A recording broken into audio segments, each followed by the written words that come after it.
What's up, guys? Dido Bana here, and welcome to part 3 of our Making Rational Decision Under Stress series.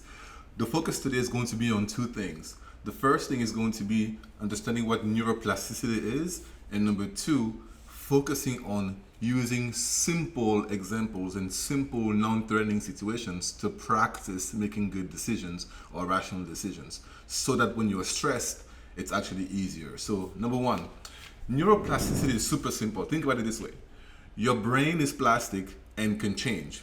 The more you use certain neurons in your brain, the more your brain changes. As simple as that. It's like bicep curl for your brain. The more you use biceps, the more you lift weights this way, the easier it becomes for this arm to do it.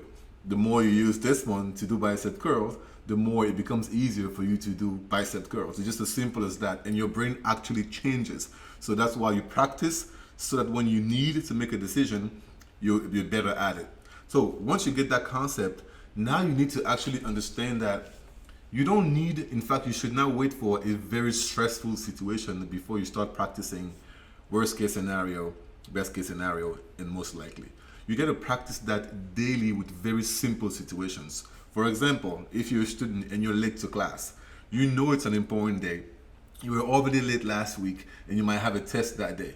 As you're walking to class and you know you are 15 minutes late, your heart starts beating fast, and you were tempted to just maybe either lie about why you were late or maybe just skip altogether and make up an excuse later. This is when you want to practice.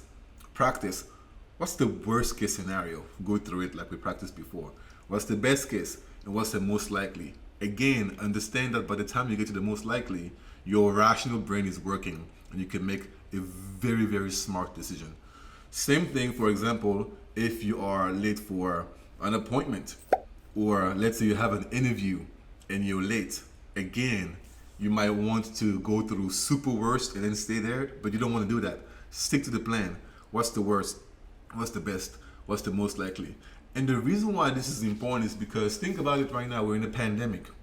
All those people who rushed and bought all the toilet paper, what do you think happened?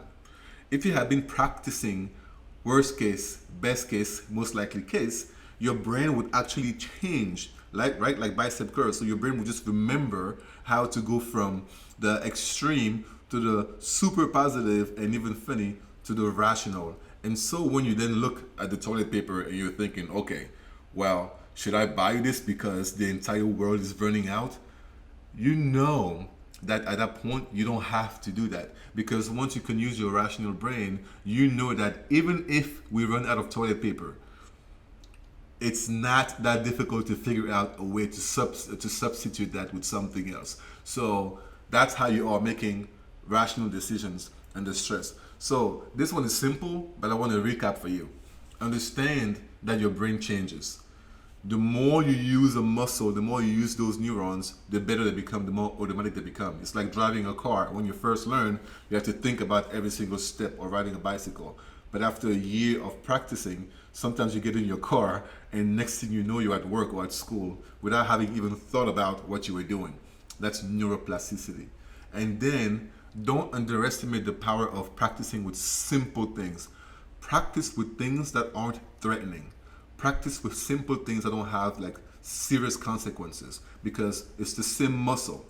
I always say the way you deal with your stress when you think you lost your keys can tell me a lot about the way you deal with stress when you really are in danger. So don't underestimate practicing with simple situations. I hope that helps. Have a good one. Yep.